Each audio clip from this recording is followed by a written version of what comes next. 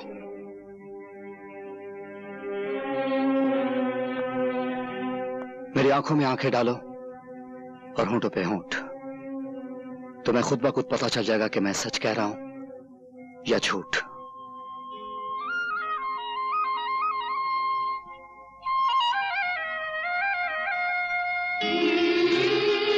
अब तो यकीन आया ना, मैंने उसे जो कुछ भी दिया था वो छलावा था। वो सुहाग की साड़ी, वो मांग का सिंदूर, वो लाल चूड़ियां।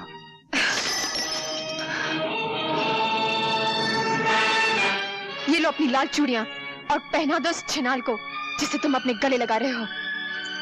दुनिया के तमाम जानवर अपने बच्चों की परवरिश अपने दूध से करते हैं, सिर्फ नागिन अपने पिल्लों को अपने जहर से पालती है। और फिर मैं तो वो नागिन हूं जिसने सदियों से और नस्लों से सिर्फ जहर ही पिया है। मैं तुम्हें फिर मिलूंगी, और जब मिलूंगी तो वो सारा जहर एक साथ तुम्हारे मुंह पर उलट दूंगी।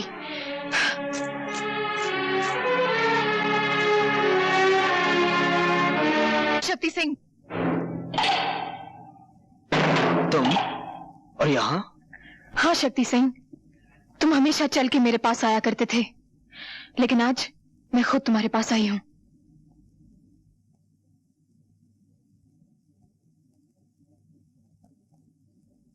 प्यासा पहले कुएं के पास आया करता था, आज कुआं चल के प्यासे के पास आया है। मेरी प्यास तो सिर्फ तुमसे शादी करने से है, तुम्हें अपना बनाने से है, तुम्हारी मांग में सिंदूर भरने से है। मिलन ऐसा होगा हमारा जैसे सारंगी और तबले का होता है।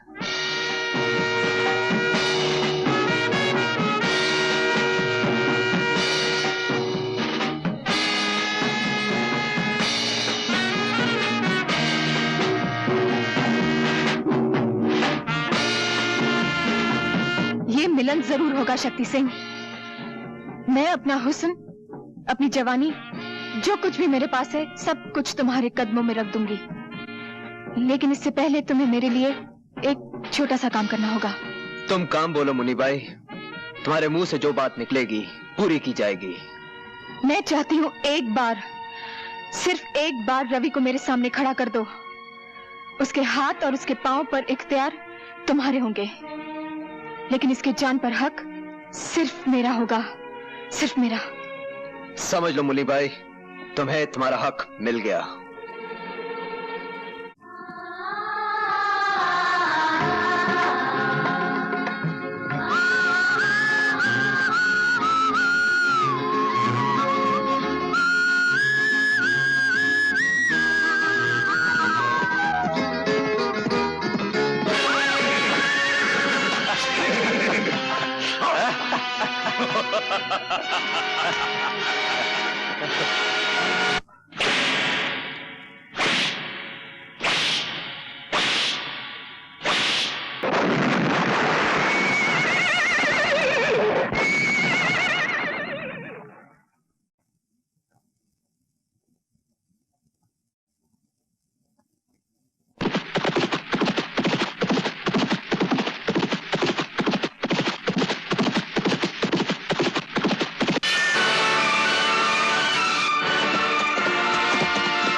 रवि,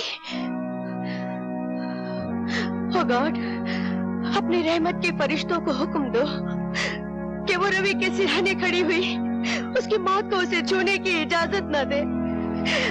बरसों पहले जो कहानी इस अस्पताल में शुरू हुई थी वो इसी अस्पताल में खत्म न हो। कौन सी कहानी माँ?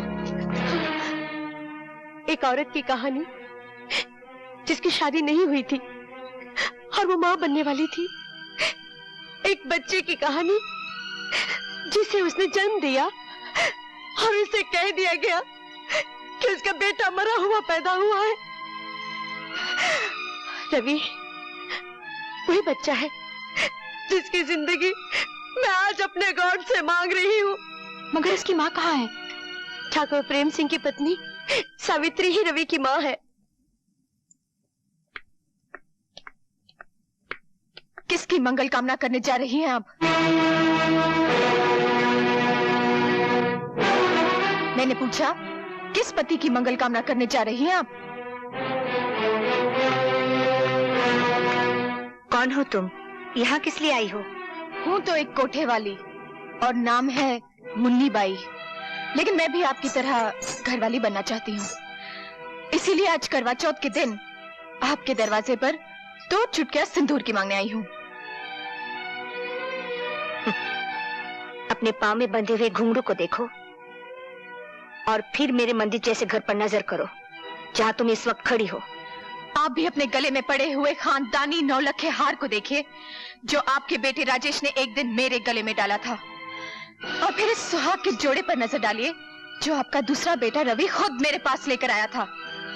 मैं आपके पास आज इसलिए आई हूँ कि आप अपने दोनों बेटों की शादी मुझसे करा दें।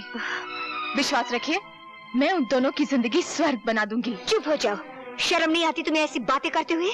मुझ जैसी बहू को 2 शादियां करने में शर्म कैसी, जब आप जैसी सास को शर्म नहीं आई।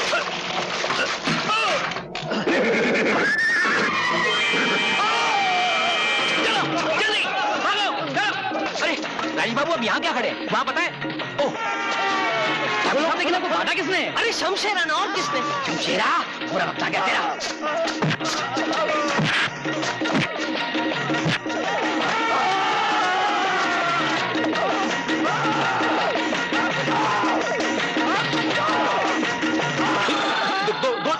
दोने मारने का, एक आदमी को दोने मारेगा। मेरे को मारेगा? नहीं, तेरे को साथ में लेके साथ में लेके जाएगा तेरी। अबे छोड़। ए डकुआ, औरत पे हाथ उठाता है? अरे हिम्मत है तो मुझसे लड़। ये अरे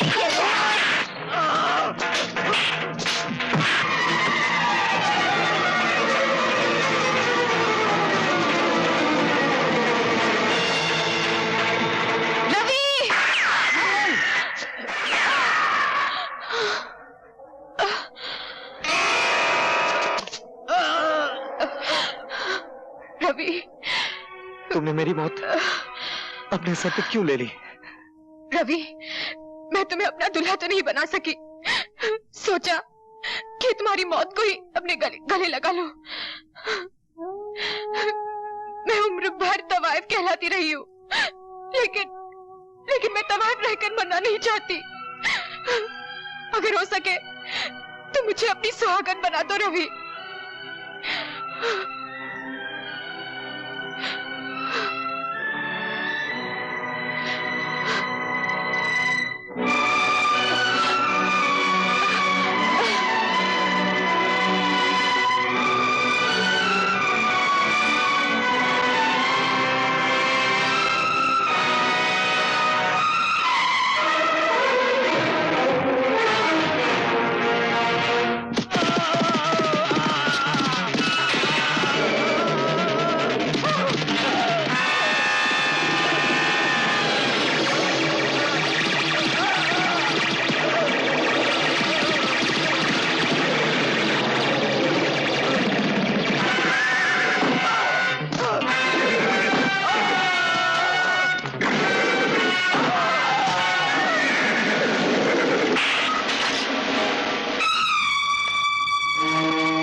कहते हैं मौत को जहां मारना होता है वहीं खींच कर लाती है।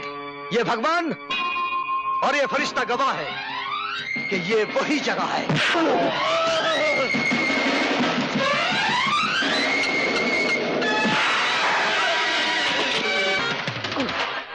वही दिन है।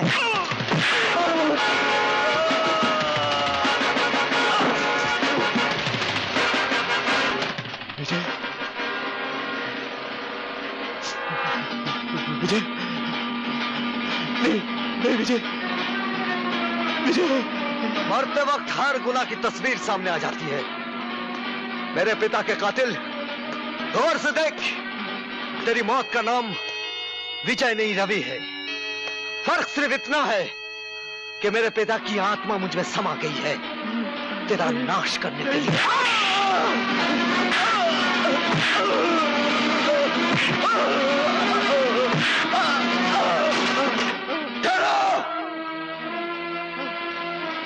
माँ, अगर शमशेरा को कुछ हुआ तो तुम्हारी माँ का क्रियाक्रम यहीं हो जाएगा। वाह शक्ति। तू फिक्र मत कर बेटे, इस बुराई को हमेशा के लिए खत्म कर दे। सुहागनों की सुहाग को मिटाने वाले इस पापी को हमेशा के लिए मिटा दे। बच्चों को अनाथ करने वाले इस राक्षस को खत्म कर दे।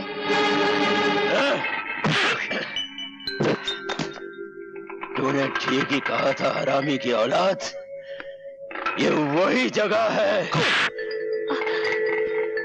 वही वक्त है और वही माहौल।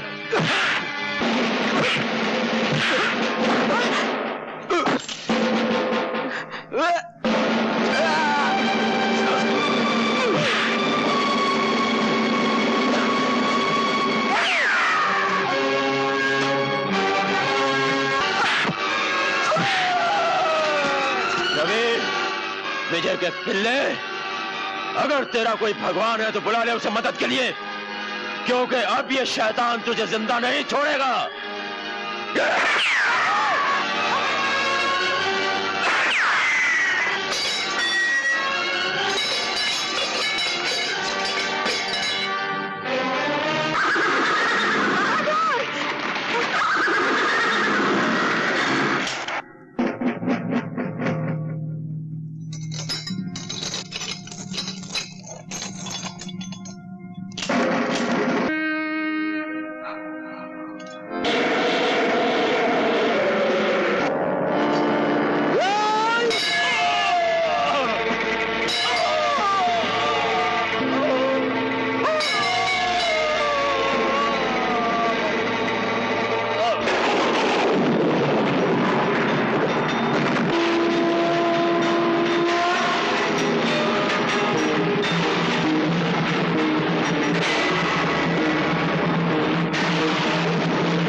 चलो मां।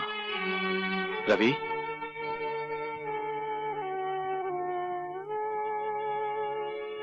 अपने पिता को छोड़ के जा रहे हो? बेटे, मुझे माफ नहीं करोगे?